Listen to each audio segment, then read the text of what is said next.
Hey there, y'all. Bunkle here. Gonna be opening up a couple Rack Packs 1988 tops. Now, I'm not gonna say anything about production control in these. I want you to notice something that I saw quickly. You got the 1987 All-Star card in one of these, but not in the other one. You also got cards upside down and everything else. Who knows? Um, Typical of the, as they call it, junk wax era. I call them vintage. A lot of collectors call these junk wax just because of the massive numbers of cards produced and different things like this that were going on. Now, just because something is junk wax, or as they call them, junk cards, because of how many were mass produced, that doesn't necessarily mean that they're not without value. That's for sure. In PSA 10, if you do find any of them that are well enough centered and all of that to be a PSA 10 card, they definitely do hold some value. Just scrolling through the PSA website here, and I'm sure if you checked on eBay, you'd probably find things that were sold over the last year. Um, but some of the higher price cards, weirdly, the highest price card in this set, according to PSA, is the John Cangelosi. Now, again, that could be just because there's only one or two available. I didn't check the pop report on this. I'd suggest you do. But then that one right there is about $700 in a PSA 10, and probably like $3. Let me click and check. And a PSA 9. Now, one's never been shown as sold in a PSA 9, and there's only been one sale of the John Cangelosi card in a PSA 10. And that was in 2021 for almost $700. So there must have been a set collector out there that just really wanted to put together a PSA 10 set of 1988s for whatever reason. Similar price, or similar situation for Tom Brunansky, which sold for $261. The Dwight Gooden in a 10 is over 200. There's a good half dozen. Nolan Ryan, Steve Ontiveros, Calvin Schiraldi, Don Sutton. So you're talking only two Hall of Famers in that. And Dwight Gooden, who could have possibly been. Tom Brunansky, who went through the hype machine as a great player, but didn't exactly pan out the way they thought he would. All of those cards at one point or another sold for over $200 in a PSA 10. Beyond that, above the $100 range in a PSA 10, again, we're talking players like Junior Ortiz, Keith Hernandez, George Bell, Allen Anderson, Mario Soto, Danny Gladden, Felix Furman, Fred Lynn, Tom Benzinger, Fernando Mania Valenzuela, Mike Pagliarulo, Jeff Bover, Tim Stoddard, all over 100, and the Mark McGwire error card with the white triangle. Looks like when you see that one, if I pull one of them here, there's a slight difference between the error card, which has a white triangle right near Mark McGwire's foot, and the corrected version doesn't. It seems like somebody, if they were using some sort of photo editor or whatever, I mean, nowadays it's Photoshop, but whatever they were using back then, they must have missed a little niche next to his white sneaker. And there's a decent sized price difference between the two cards. The one with the white triangle was sold for $132.50 most recently, and the other one was sold for a lot less than that. I don't even find it on the list here, so it's somewhere so far down that it's not even in the $50 range. Now, there's also Keith Comstock, where his team is either in white or in blue. Again, it's a variation of sorts. What else? Eddie Murray with a caption and no caption on the front, which is an interesting enough card. Again, it's one of the ones that if I find it open in these, I'd definitely be happy to find both varieties of this Eddie Murray card. This is the Record Breakers card that I'd be looking for. One with no caption, another one with a caption. Yeah, well, when we see it, we'll know what it is. That's for sure. What else? Now, of course, you have these all-star cards. It's supposed to be one per pack, but like I said, it seems like one is missing here. Those do have some value also, although definitely not as much as the rookie cards that were put into the jumbo packs from the same year. The jumbo packs had rookie future stars in them, and these had all-star cards. Now, interestingly enough, the Mattingly in a PSA 10 is the highest price of the all-star cards, and a PSA 10, that's $80. So, nice hit right off the bat. Now, what else about 1988 can we talk about here? Well, the Super Bowl, January 31st, 1988, the Redskins beat the Broncos 42-10, so high scoring football game there. In the 1988 World Series, that's kind of best known for Kirk Gibson in Game 1. Didn't start the game and then got a walk-off home run off of Hall of Famer Dennis Eckersley. If you want to think about movies from that year, 8 Men Out came that year about the White Sox, Black Sox scandal. Other good movies, somewhat, some no. The Last Temptation of Christ came out that year. Fish Called Wanda, big difference there. Who Framed Roger Rabbit? You know what? The way they draw her is no further comment. If you want to talk music from that year, Metallica was still all the way up on the charts. Paula Abdul hit with her Straight Up Now. Poison. I remember they had a whole big mess, Poison with Motley Crue at that time. It was interesting times there, that's for sure. What else? Bette Midler's Wind Beneath My Wings was one of the big songs that year. Bon Jovi with Bad Medicine. I'll stick with Where Is My Mind by the Pixies. And Don't Believe the Hype, It's a Sequel by Public Enemy. And Straight Outta Compton, NWA. So definitely some great music, great movies from that year. Anyway, enough with all that. Let's get some baseball cards. Oh, and one other card that I should probably make a mention of is the Al Leiter. Now, that's one that we were looking for in New York all the time. Al Leiter rookie card where they pictured somebody else besides Al Leiter on what was considered the error card. And they later came back and corrected it. But it's pretty legendary, and it's also a fun thing to have in your personal collection is both of those cards, that's for sure. I like varieties, variations. They keep things fun. All right, we are going to be starting off with Alan Ashby, Jeff Stone, Shawan Dunston, Dave Henderson. Got the Phillies leaders there. Nice card there. Donnell Nixon. Looks like he's got eye black only under one eye. Rob Ducey. Ron Robinson. Frankie V. See, he's starting to grow into his baseball mustache there. Paul Nosnoke. Felix Furman. Okay, pretty cool card there.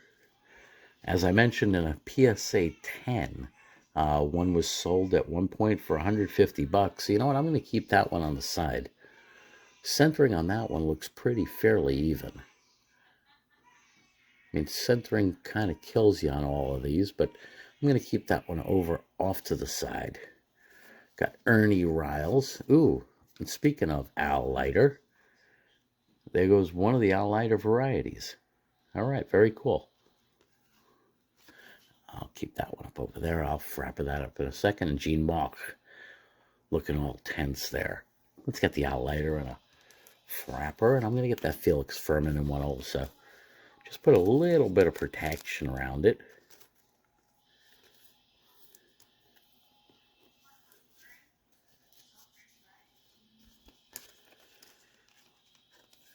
Because I would not mind flipping a common card for that kind of money, that's for sure. Although the centering's looks like it might be a bit off. I'll do some measurement on that.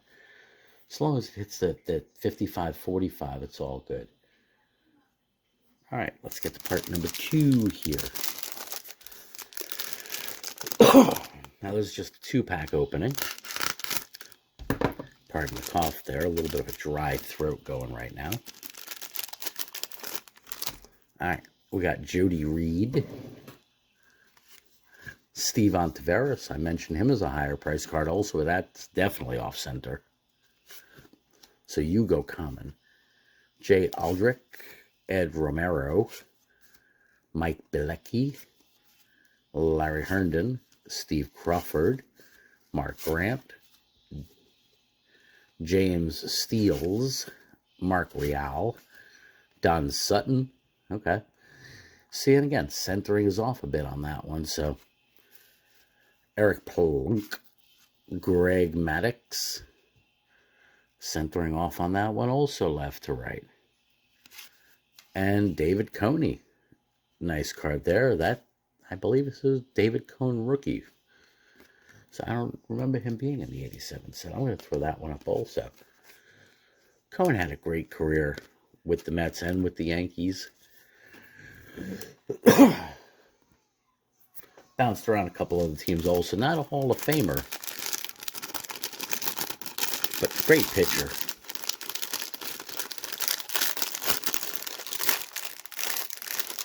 All right, we got part number 3 here.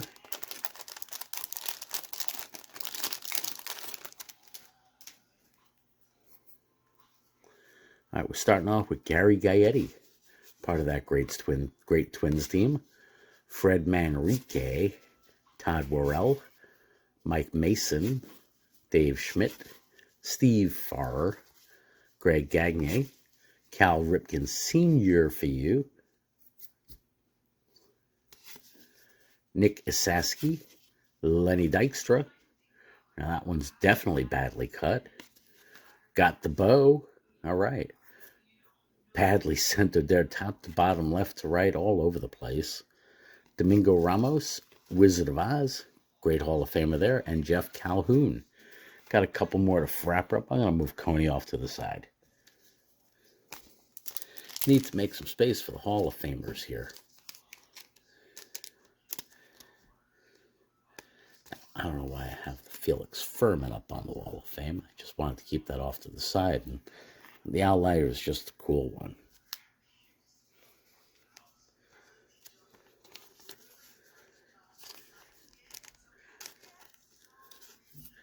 All right, let's get to opening pack number 2 here.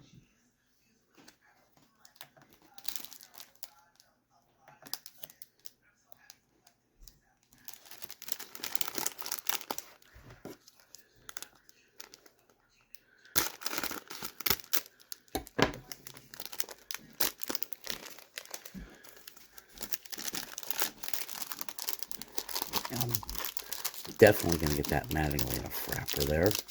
Although, does that? Ooh, come on. Get out of that pack. Get out of there. What's wrong with you? You don't want to get out of the pack. I get it. After being in there for 34 years, 35 years just about, you want to stay in that blanky pack. All right. Now that actually looks really nice. Well centered. Everything very cool about that. I'm going to keep that one on the side. That's a good card anyway. And I'll definitely hang on to any Mattingly's, that's for sure. Now, that lighter is the one with the Yankees NY on the shirt versus no NY on the shirt. I mean, that's the way that they define the error in PSA. Got John Tudor.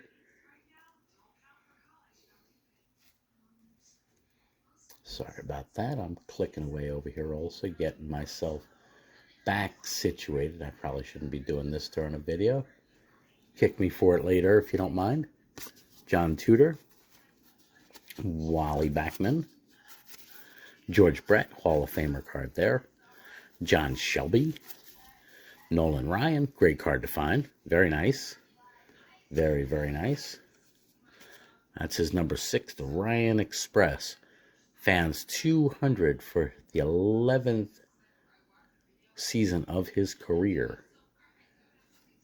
Now that's the special card.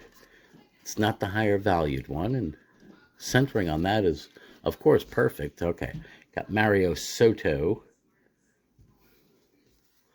Now again, speaking of commons, and this one is badly centered, $150 on a well-centered one of that. So you just go into the stack. We got our baseball checklist. Jim Morrison, not that Jim Morrison music fans, Mickey Hatcher, Mike Campbell, Alan Ashby, Jeff Stone, Shawan Dunston, got Dave Henderson, and the Phillies leaders. Cool card there.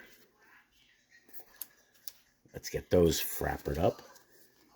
A couple more frapperable cards.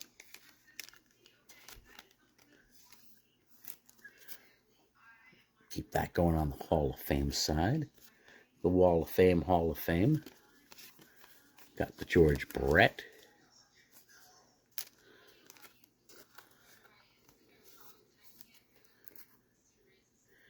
And the Donnie Baseball. Now again, that is really nicely scented. I think I'm going to top load that one also. I'll measure it out a bit more later, tomorrow, this weekend, whatever. I'm getting a bunch of cards ready to go off for grading to PSA. A couple that may also go to SGC or other companies. I've been hearing just back and forth about PSA and then other companies as well, as far as what they're going, because grading is subjective. So things that everybody or anybody might believe is a 10 are coming back with 7s and 8s somehow. And then you break them and resubmit them and they get a 10 afterwards. So don't know what's up with that. I mean, with all of the AI, it'll be interesting to see how grading companies like Tag and HGA, I believe is the other one, how they adapt and take off. We'll see what happens. All right, another Hall of Famer there, Harold Baines, Chuck Krim, Chet Lemon, Mike LaCallis, Henry Cotto, Sparky Anderson, Shane Rowley, Roy Smalley, Gary Ward, Paul Kilgus, Tony Gwynn, great Hall of Famer card there. Very nice card. I'll frapper that one up. Greg Booker, Eric King, and Floyd Rayford. Get that one up on the Wall of Fame.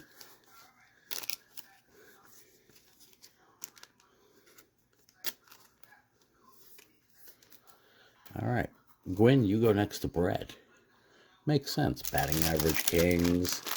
You got Nolan Ryan pitching to Bo Jackson. You got Al Leiter pitching to Ozzie Smith. It's some pretty good matchups here so far, I'd say.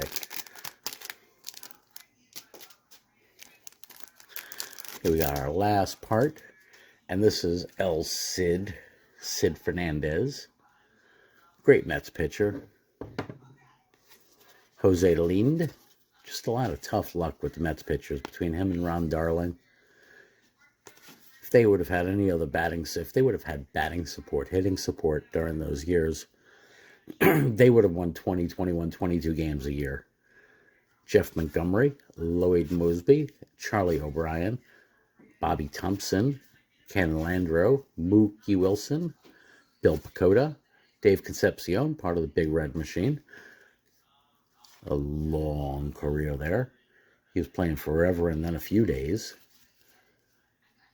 Mark Davidson, Jim Acker, Mark Clear, and Todd Benziger. I don't know why he looks like a Benziger. Anyway, so that was fun. So yeah, weirdly enough, only one of the packs had the All-Star card in it. But I think there was some great pulls in this one. The Al Leiter with the Yankees on his jersey is a nice one. All those Hall of Famers, that's great.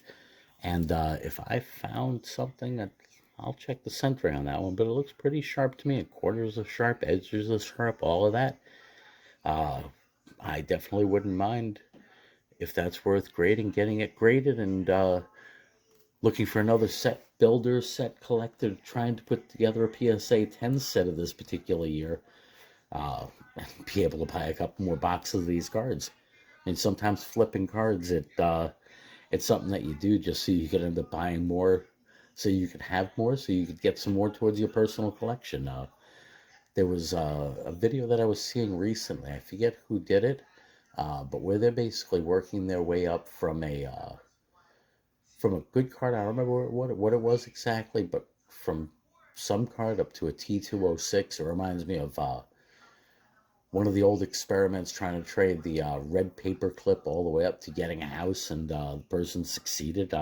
You can Google that and find out about the story. But yeah, traded a red paper clip for something. I think it was for a pen at first, then for something else and something else, and whatever it was, 90 trades later ended up in a house. You never know. Somebody might be interested in something that you have, and barter is alive, that's for sure.